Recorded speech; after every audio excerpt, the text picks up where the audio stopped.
Check? Okay. All right, we're good. As you can see, I have this lantern of water.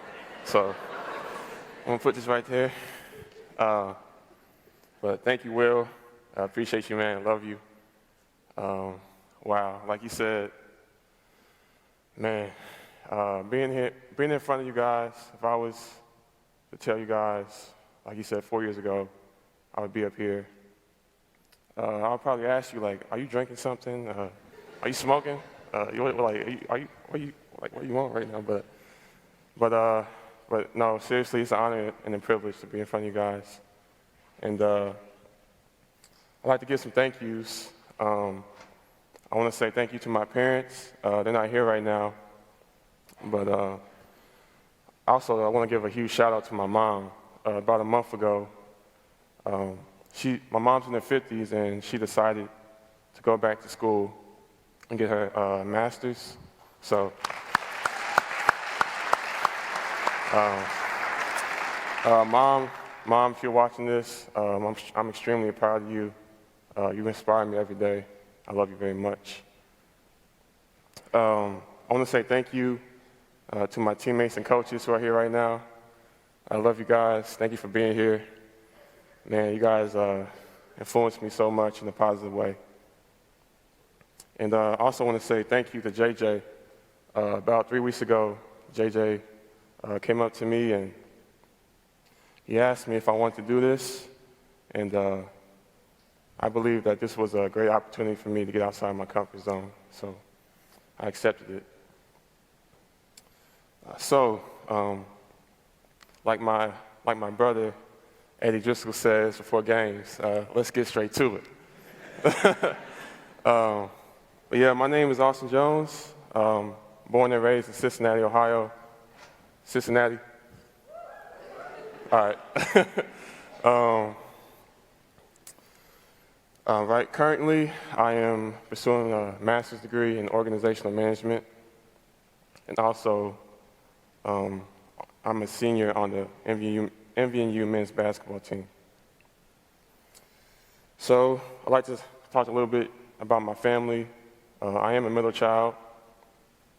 Okay, that's some middle childs out there. My older brother, Martin, he just graduated from college in December. My younger brother, Brandon, sophomore in college. Dad, he works as a supervisor at Ford. My mom works as an accountant. And I can't forget about the pets. Sorry I don't have a picture of him, but I have a 4-year-old dog. His name is Leo. He's a Cocker Spaniel. Man, I can go on for days talking about him. He 4 years old, still not potty trained. So my mom and dad constantly asked me to bring him back to school with me, but I'm like, nah, you got it, good. I'd like to get into about my life story. So I was born on May 24th, 1997. When I was born, doctors said I had showed signs of breathing issues, so I had to be in intensive care for 5 days before I was able to go home. Fast forward to the age of 7, I was diagnosed with exercise-induced asthma. Basically, what that is when I do intense work, and it causes my breathing to struggle. But thankfully, I'm able to manage that a lot. I'm better now, excuse me. But besides that, I was a normal kid. I grew up watching all the PBS kids shows like Arthur, Barney. Yeah. It's not on anymore, but Reading Rainbow. Anybody remember Reading Rainbow? Yeah. In Between the Lines. Yeah. Okay. Favorite team was the Duke Blue Devils. Yeah. Also, favorite athlete was LeBron James. Also, got to give a shout out to Kobe. Rest in peace to him. But funny story. As a kid, I didn't know much. Still don't know much. Still trying to learn. But it was before dinner. My mom was making some vegetables, maybe some rice and some roast beef. But to my knowledge, I believe I was either 8 or 9. To my knowledge, roast beef was brown chicken. And I'll say that again. I really thought roast beef was brown chicken. So before I saw my mom making it, I'm like, Mom, you making brown chicken again? He's like, yeah, I am. She went along with it. But yeah, just a funny story. But as a kid, I was heavily involved in sports, swimming, basketball, baseball, football. But I really found my passion for basketball and football when I was young. So, at the age of 6, after children's church, one of the deacons had a sermon. And after that sermon, I was compelled, and I believed that, it was a time that I can be baptized. So that day, I went to the pastor's office, and he asked me, Austin, do you believe that God died on the cross for your sins? You believe that he rose on the third day? And I was like, yes, I do. So yeah, at age 6, I was baptized. Moving on to elementary school. Before elementary school, I actually went to a private school. I went to a Christian academy. So elementary school was different. First public school experience. Beforehand, like I said, I went to a private school, so first time I realized that not everybody grew up in a Christian home. I would see, first time me seeing like kids badmouthing teachers and getting into fights and all that stuff. I'm like, man, if I did this, oof. When I got home, I would know what was coming. It would be a whooping. But yeah, that was a little shocking to me at that time. And then moving on to middle school. Middle school was like a confusing time for me, as it was for, I'm sure, a lot of you guys. I was really insecure, really naive. I really didn't know who I was, but I found peace in playing basketball. Basketball, at that time, still is very therapeutic for me. And growing up, I really didn't get into much trouble, but I had one incident in middle school. I'll explain it to you. So I was on the way from school. It was Friday. I was on the bus. There was a bus driving beside my bus. And one of my friends, or who I thought was my friend, dared me to throw a quarter at the other bus. And so initially, I'm like, man, this is a terrible idea. I shouldn't do this. Like, what am I thinking? But he was like, Austin, I bet you won't throw that quarter. I was like, nah. He kept saying, I bet you won't throw that quarter. And obviously, like the ignorant kid I was, threw the quarter.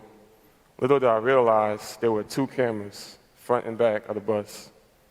So a week later, got called to the office. They said that I was expelled for one day. And then, man, I was like crushed. That was like literally the first time I ever really got into trouble. And it's funny now, but it wasn't funny then. I went home. I went to my parents' room. I got on my knees, like I was praying. I was like, please, like, don't spank me. Please don't spank me. And man, they're like, no, we're not gonna spank you, but they went through the process of like, you were wrong. But man, I was embarrassed, and really, I promised myself from that day not to embarrass myself like that again. I didn't want to do that. So, going into high school, high school was a little bit more the same than middle school. Me trying to find an identity, me trying to find out who I was as a person. And then again, I found myself going back to basketball, being like therapy to me. Junior year was a time where I actually got injured, hyperextended my knee. I was out for 9 months. And then that was really a time for me to just like take a step back, realize, try to figure out my plan on life, or what I want to do next. And so I got back on the court, and going into my senior year, and I had some goals. One of them was to go to college and play collegiate basketball. And so I realized that if I wanted to play collegiate basketball, I had to take it seriously. So summer, going into my senior year of high school basketball, my older brother and I would work out maybe twice a day, 5 days a week almost, just pushing each other, trying to get each other better. And that led to me having a good senior year of basketball. Excuse me. And so that spring of my senior year, I was looking at colleges to go to, one of them being here, NVNU. The reason I found out NVNU, my high school coach actually had a connection with Coach Vernon. And I got into contact with him. I went on a visit here. Loved the campus. I loved the idea that there was a body of people who were pursuing Christ. So that really intrigued me. And about a couple months later, I decided that this was the place. But little did I know how hard, and I mean hard, it was going to be. I'll drink from my lantern real quick.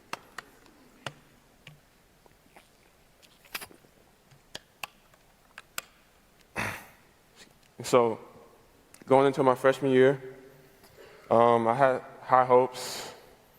You could say I was a little naive, a little ignorant, arrogant, sometimes too. But Coach Renee would tell you how much I struggled during preseason conditioning. I can remember we were supposed to do a 12-minute run, and it's funny right now, but man, it was not funny then. I was about at minute 8. I was literally just like, and then I had to stop. And then Coach was like, man, you gotta get in shape. I'm like, yeah, I know, Coach, I know. But yeah, I really struggled. I was struggling on the court. That transition between high school ball and college ball is no joke. And so I decided to redshirt that year. But it wasn't just on the court, but off the court I struggled too. When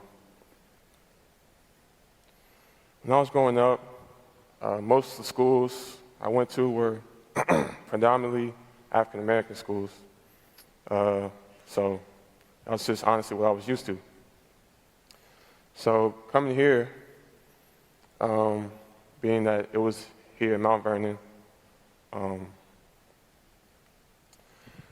there was crops and cornfields and all that stuff. I'm not really used to that, but it was just different. The lingo, the way people talked. And nothing's wrong with that, but it was just something new to me. And it was a culture shock for me, and I struggled socially. There would be moments and times where I just didn't want to leave my room because it was just like, man, like I'm 2.5 hours away from home, I'm homesick, like what do I do? And so that's when there's a lot of negative emotions came about. A lot of anxiety, a lot of depression. I would go to, watching porn, all that stuff. And it was just like constantly, almost to the point where I was crying to God, like, why me? Like, why am I here? Like, what is my purpose? And so I would call my mom, call my dad, and they'll just be like, Austin, like, whatever you do, just finish this year out strong. Finish it out, and then we'll go from there.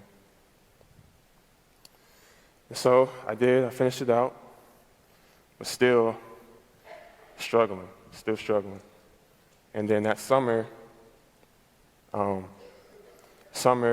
my freshman year, I went to my mom, and that was the time when I was still low.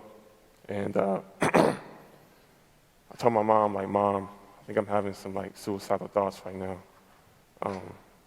It's a time where I really can't take this. I don't know where I'm going to go. I don't know my future. She was like, okay, Austin, well, we're going to go to a therapist. So I went to a therapist for a couple months, and that helped me out. Still struggling, but I'm still struggling at that time. But as I went through my sophomore year and junior year, little by little, I found myself growing. I found myself getting uncomfortable. And I'm sure you guys have heard the saying, to be able to grow, you have to be comfortable with being uncomfortable. And I believe that was the space God had me in. And I'd like to read this. So, God had positioned me in many uncomfortable situations to help me grow. Situations where I had to go out on faith and trust God that God had my back. That is where we truly grow. We grow in those situations where our faith is tested the most. We grow in those situations where, in the middle of a conflict, we rely on God to see us through. I mean, just think if we all stay in our comfort zones. If we stay in our comfort zones, most of us will not go to class, will not apply for that internship, will not speak in front of people like I'm doing right now. We all have those limits we place on ourselves. But if we have courage, we will surprise ourselves on how far we go. And so, like Isaac said, he spoke 1 Peter 4, chapter 4, verse 12 to 13. It says, Beloved, think it not strange concerning the fiery trial which should try you as though something strange has happened to you, but rejoice inasmuch as ye are partakers of Christ's sufferings, that when his glory shall be revealed, ye may be glad also with exceeding joy. And man, that's powerful.